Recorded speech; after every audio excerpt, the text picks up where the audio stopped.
right, good day. Welcome to another episode of Coffee and Collaborations podcast, the F.A.N Club Network.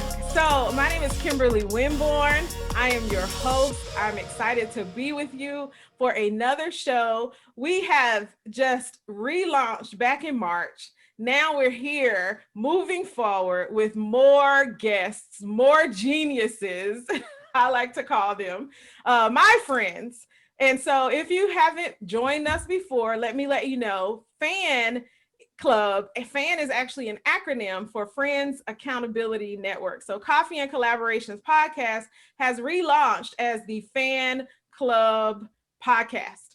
And so we're keeping each other accountable in 2021. So much happened in 2020 that many of us have said we actually need to do things a little bit different. We need to pivot to move forward. We need to work on our mental health, our spiritual health, our emotional health, our financial health. We need to look at our businesses and redo the business plan or executive summary. We need to connect in a new way. We need to be open to new experiences, new networking opportunities, new business relationships. And so that's what this podcast is now about. We always talk about collaboration. You guys know I love the word collaboration because of the concept of it, because of the power of it, working together to achieve a vision instead of alone. It's so powerful and it helps us to increase our financial growth exponentially. And so that is still the core of Coffee and Collaborations media. However, we've pinpointed that we got to get more intentional, more specific in order to help entrepreneurs truly win. And as you know, Kimberly Winborn, we always talk about the fact that Kimberly Winborn, my hashtag is born to win, because so many people do not realize that in life, you're not born to lose. You're actually born to win. And so what are the things that you need to do, the intentions, the disciplines, the accountability that you need in order to do so? So today I have an amazing guest, a person who I adore, I love. I think I probably say that about a lot of people, but I really mean it. He has helped me in so many ways that he probably doesn't even know, but to stay on top of my game, going back to my original vision, really getting to the core of Kimberly Winborn and what God has placed in me, or what I'm supposed to do, whatever your belief system is, the universe has placed in me in order to move forward, to do the things that I'm called to do for you. For those of you who are watching, listening, for those of you who I've worked with or will work with. And so he's a transformational leader. He's got all these skills in so many areas to be able to help us win. And so I'm going to bring him on right now. We have John Ruppel. Hey, John.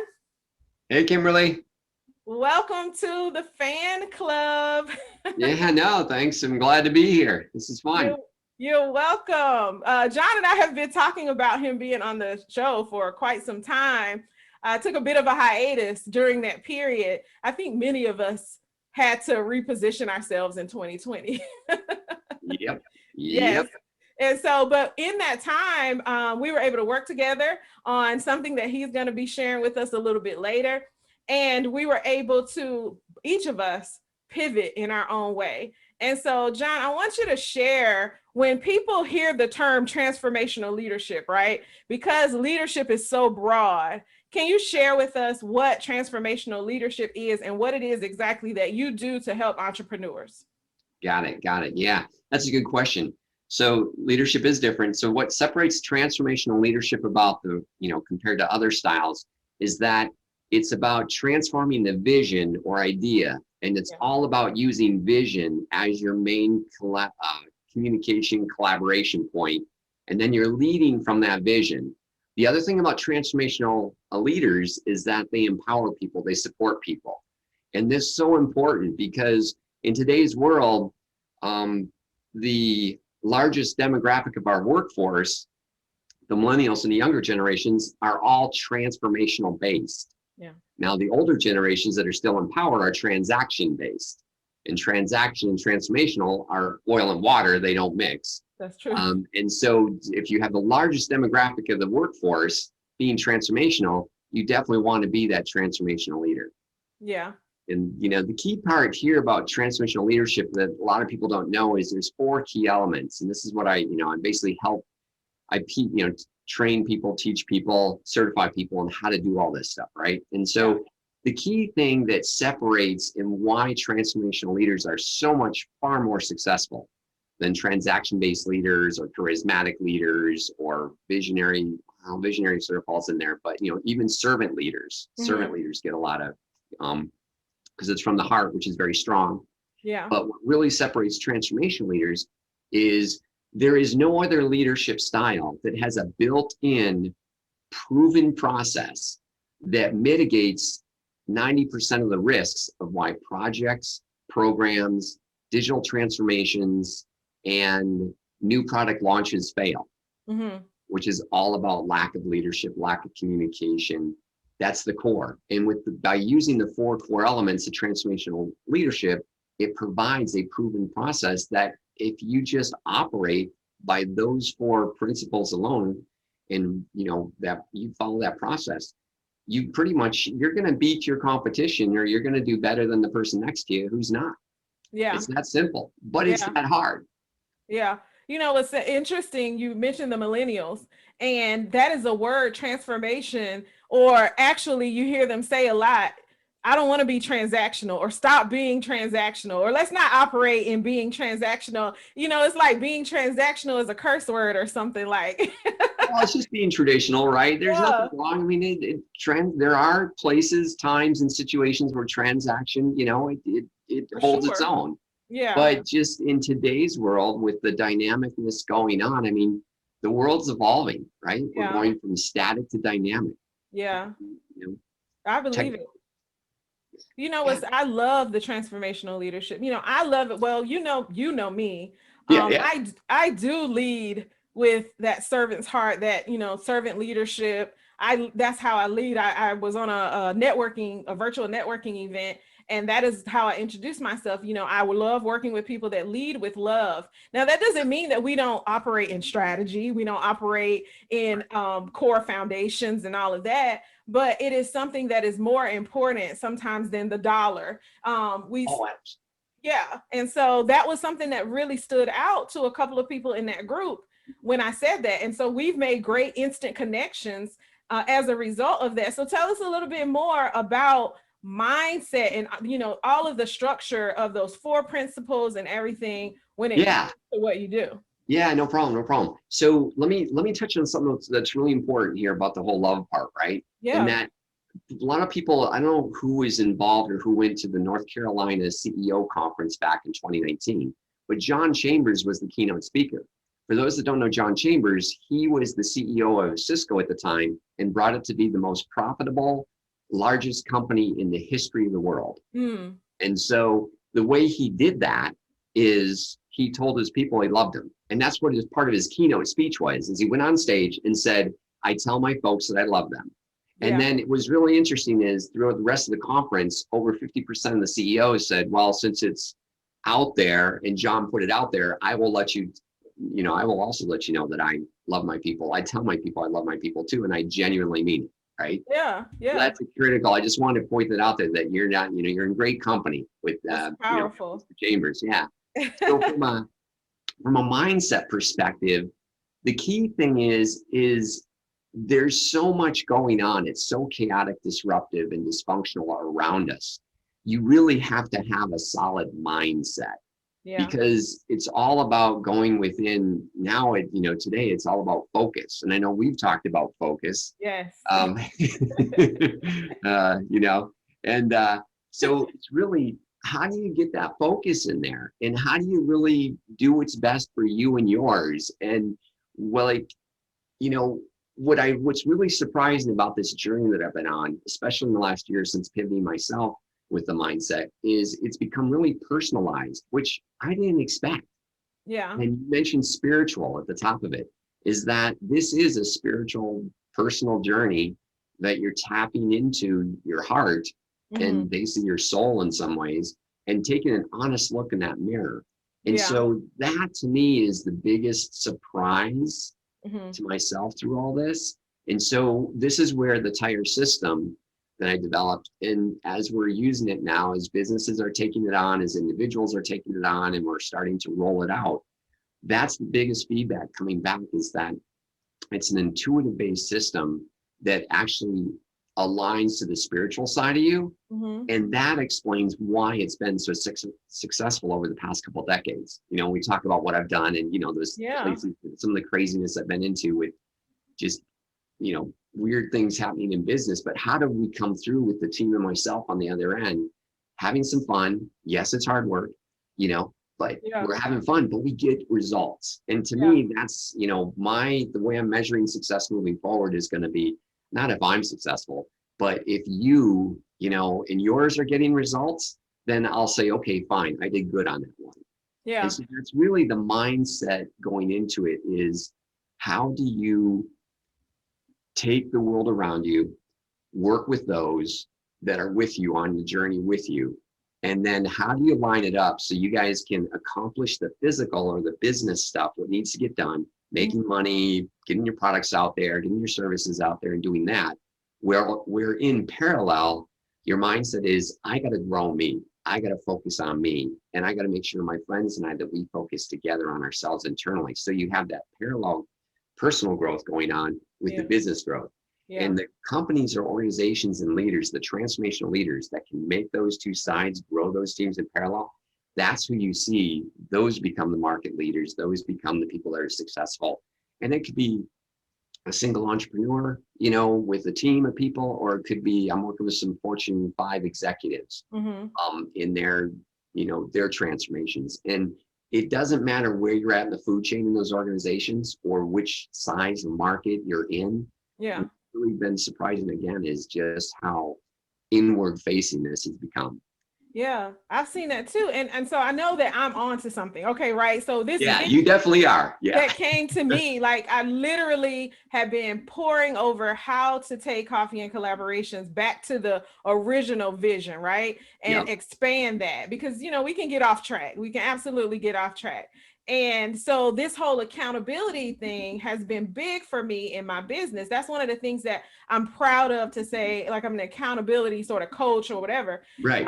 And you just mentioned that many people are actually going back to that. Like, you're not leaving people just to themselves. And I think last year really helped us to see that we need to bring in other components to the business structure. We need to bring in that spiritual health component, that mental health component to the business structure, in order for people to thrive in all of these ever-changing situations. You know, we don't want to see people who are contemplating suicide and contemplating can they perform, or contemplating all of these different things, when we can, on the business, in the personal, and in other arenas of life, bring them that support and that accountability and that love that they need in order to thrive. And you mentioned the TYIIR system. So I didn't introduce you as like CEO of TYIIR Institute. They're going to see it across the screen and all of that. But can you just break down the acronym really quickly?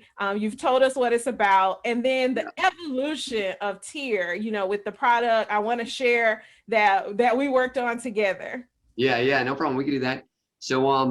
So it's transform your ideas into reality. TYIIR.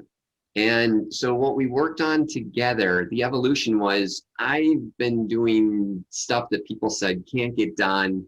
It's impossible. I've been in programs where it's been failed. There's been, you know, big things like there was one program under congressional review that I was brought in and salvaged. There's been small, just entrepreneurs, single people that, I got this idea, John, how do I make that real? So again, across the board, right? And the approach has always worked. And that's what really I realized was, it's a recipe, and it's based on those 4 elements, being that transformational leader, but then we add some more stuff and we wrap that all up. So what we did was, working with yourself, is I said, hey, Kimberly, I need accountability on my side, right? I got this idea. It's been 2 decades now. How do we get this thing going? How do we roll this thing out there? And so you introduced me to the publishers. And so for anybody out there that wants to self-publish and go through that, it's a great experience. I highly recommend it. And so that's what we did, is we put the book out there first. I didn't do a lot of heavy marketing on the book because it's all about focus. And what I want to use the book for is more as a textbook. Mm-hmm. But it's out there for people to read. The system's out there. But now what we're doing is we're taking it and how do we achieve, going back to my statement about my value statement or success statement is you guys getting results, others getting results. And so that's where now we have the certification program and the intro to TYIIR free workshops to, get you an understanding of what it's about. And that's what we put together. So basically by working with your network of, friends and people helping us out, in my network, we've been able to combine everybody, get some of the people I worked with, 10, 15 years ago at the inception of all this. We've brought them all together. And now we're to the point where we've actually rolled out the book, the audiobook's done. That's on me to get out. We got the ebook out. We got the intro classes out. They've been through, a couple different iterations now. So we're really comfortable or confident in what we're doing at the intro classes.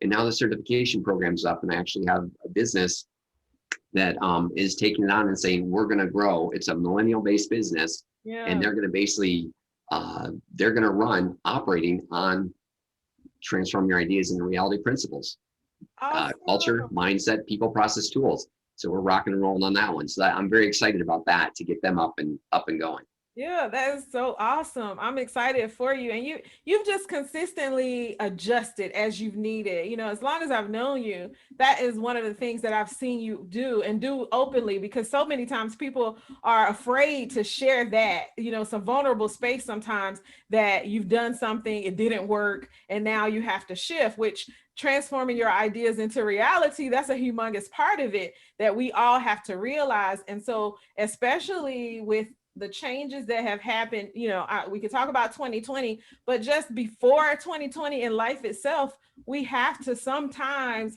pivot and adjust, all of those things. And so if you could give tips by sharing a bit of your story for those who are listening, how can we, you got those 4 principles that you talk about, how can we as entrepreneurs pivot and move forward in spite of all circumstances, including ourselves? Like sometimes we're at our own detriment, right? Oh, absolutely. And I'll Roger that. I was one of those, right? So, yeah. So what it really boils down to is focus. Going back to that word focus, and you're hearing me, say that over and over again, focus, focus, focus. Yeah. And then what's your purpose? I know we've talked about this, what's purpose, and having meaningful purpose, right? Getting up in the morning, what's going to get me out of bed, or when I'm much older, right? And instead of retiring, I have a purpose to go do this, right? So what's what gets your heart going? And the way I look at it is look inside your heart, right? Organizations, teams, groups, they're made of people. People are at the heart of an organization. At the heart of a person is a person's heart. So think of it that way. Mm-hmm. When you're doing your focus bit and focusing, look at what's in your heart. Ask your people to do the same thing. Hey, let's say, we have a donut shop, or let's say we want to do a small, bakery or something. Yeah. We say, hey, look, I want myself as the owner and my employees. I would go, hey guys, I want you guys to reflect on this, on what's in your heart about our bakery. What resonates with your heart about our bakery? And, genuinely passion, what's really at the heart of that? Yeah. And think about that, and then go have a conversation. And from that conversation, you're going to be amazed and draw it all out, visualize it, because it's all about vision. Put everybody's, all that stuff on the paper, put initials by it, roll it out that way. And then from that, brainstorming that vision, collaborating from that vision perspective, you're going to find things that you didn't realize about each other as persons, as individuals. You're going to find things about the business you didn't realize. And it's just that enlightenment, or that, collaborative moment. Yeah. That's going to basically bring it together for you guys. And then you can decide, okay, then now you can prioritize how to move forward from there. Yeah. So I'd say, just trying to summarize how this whole thing can work. That to me is what I had personally. I've been through that a couple times now, but that's really what made, in the last couple of months, rolling out the book and, working with you to get these courses up and stuff. That's what really I've had to go through myself. Yeah. Yeah. And fast, right? Don't be afraid. fail Mhm. fast. That's the whole thing. Get over it. Move forward. Exactly. Exactly. Something that you said is key. When you talked about all the ideas coming together and you said put people initials or names beside the idea to give them credit. So one of the things that we talk a lot about when it comes to collaboration and why people don't do it sometimes or feel like they failed because of the fact that they feel like they take their ideas and somebody takes full credit for it. And so it is super important. Now for some people they say, oh, it doesn't matter. But when you're not really being honest with yourself, long term, if you just get pushed up under the rug over and over and over again, at some point it's gonna start to kind of eat at you and it's gonna matter. So I love that up front. That is a part of the system. Like you want to collaborate, you working together. It's absolutely powerful in order to move your company forward, move your vision forward. What were you Yeah. gonna say? Yeah, no, that's a key point. What I want to point out is this is why if you're a transformational leader in a big company, let's say you're in a medium-sized to big company that's been around a while, Yeah. chances are 70% of the power is in transactional based thinkers and managers and leaders. And I'll say more transactional managers than leaders in the past decade. Yeah. So if you come in as being transformational and you're empowering people, you're harnessing untapped innovation. You're going to be a superstar, but more, you're going to be a rock star for harnessing that and getting it out of people when the people before you have failed. And that's the key thing is that when I go into companies now, whether it be a digital transformation that's failing with hundreds of millions of dollars on the line, which I'm jumping into one right now like that, or I'm going into a small entrepreneur that was doing some really cool services for, with a handful of team members. The answers to those questions those organizations are asking are actually inside their people. Their people actually have the answers, they're just not being heard. Yeah. That's the key thing. So what I find, the biggest thing is use, my ears and mouth proportionately. Yeah. I find that I just empower the people and just give a voice to the folks that haven't been heard for a while. Yeah. And that's so powerful because it's not about that person wanting to be in front. It's just about them not wanting to feel that they don't have a voice. And that is absolutely what it's about. And so I think of the term investment because that's one of the things we like to talk about here. You're investing in your people, which helps to grow your vision, helps to expand it. And then now your business can thrive because it boils down to, in the end, we have to make money. We have to thrive. So our businesses can thrive. What's something that you like to share with others that's significant when it comes to investing in themselves and you investing in yourself? Yeah. So the biggest thing is, it's going to go by, I'm going to go to your mindset piece, right? Mm-hmm. One of the biggest fundamental factors is where's your mindset when it comes to money. Yeah. Traditionally in our MBA programs, and I'm actually, I'm going to do a training on this. So this is going to be a key point that one of my clients is asking about, or, that I'm working with, not just one, but several, but this is a key point that they get most surprised about is that most organizations are set up, oh, we're going to go make money. We're going to have stockholder values, share price, all that stuff, right? Get out of that mindset. That's the first mindset you got to get out of it. It's all about investing in your people, investing in your customer. Actually, your customer, you and your team invest in the customer.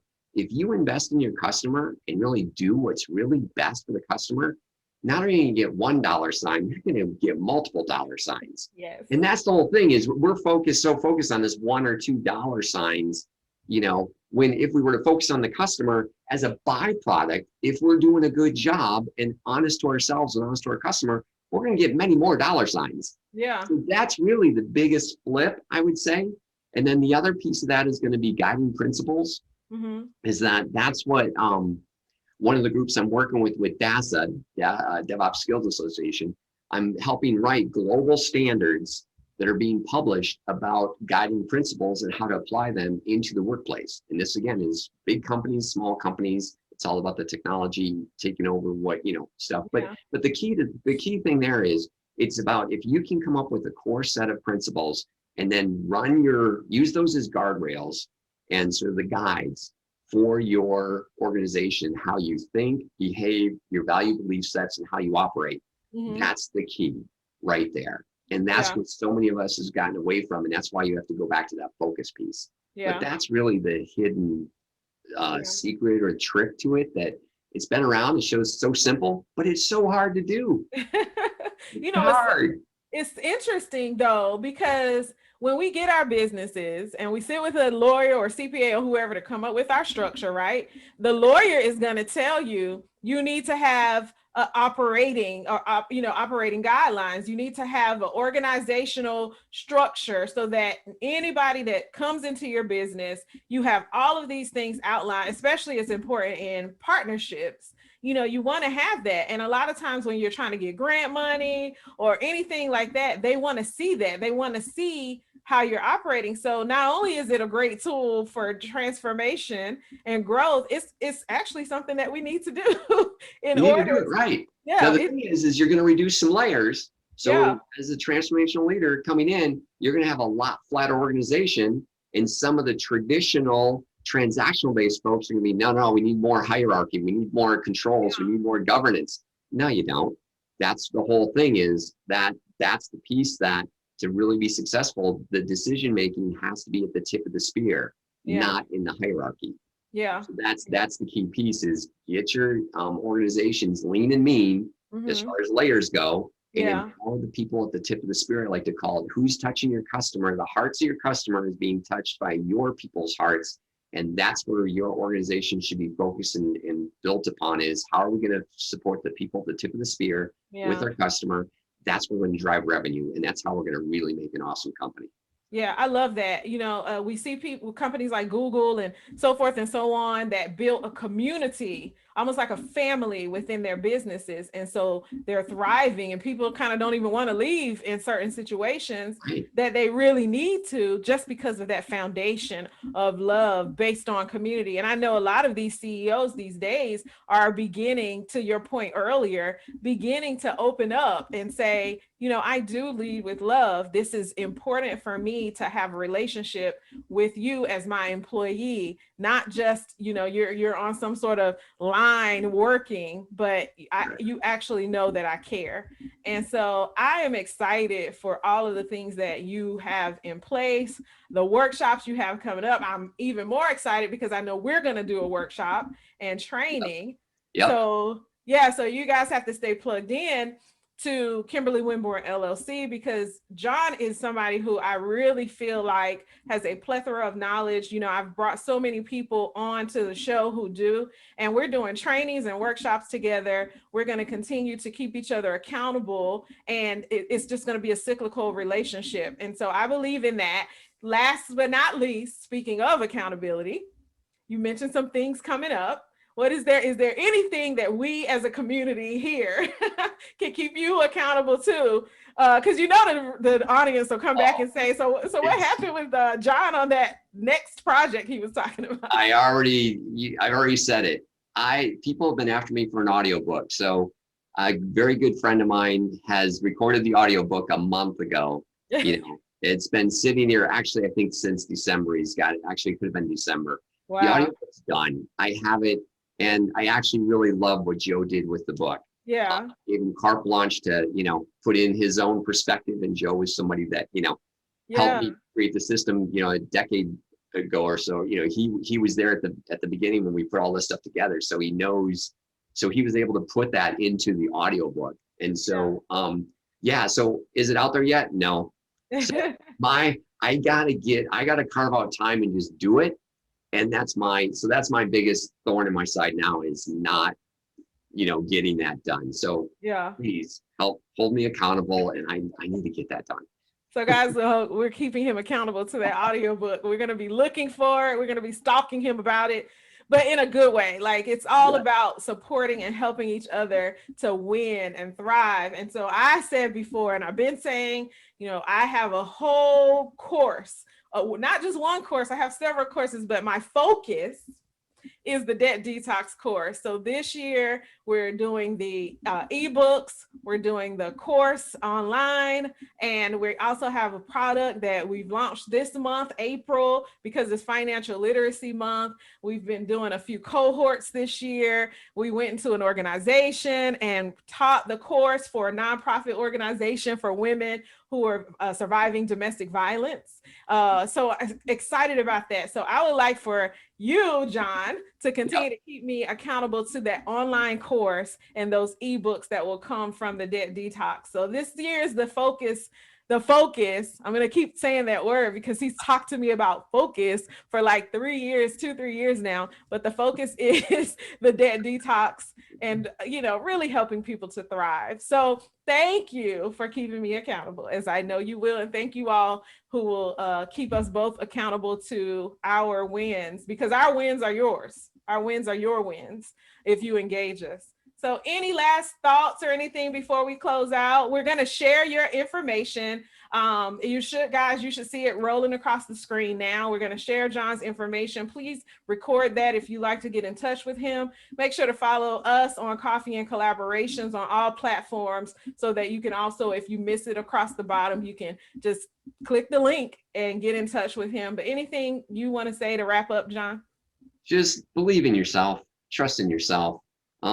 What I'm seeing is so many people are getting caught up in the narratives, other people's agendas.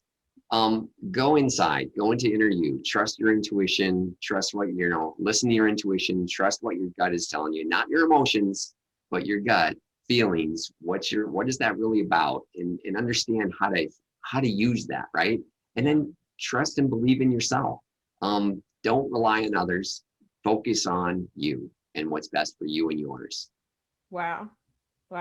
Good advice. When it comes to business, we can absolutely lose our focus and get off track. I am guilty of that, but there's a vision inside of you, and that's exactly what he's speaking to. Stay focused on that vision and move forward, because it's going to help your family. It's going to help the community at large around you.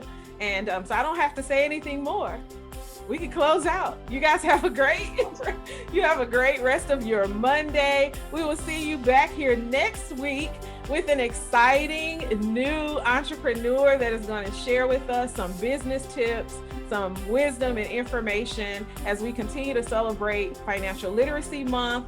Be excited about what's ahead. We're in the second quarter now. We're officially in the second quarter. And so we still have so much time in 2021 to do things well.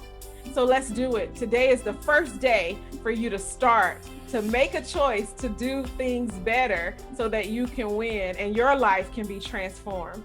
Have a great rest of your day. Follow Coffee and Collaborations Media. We'll look forward to seeing you soon.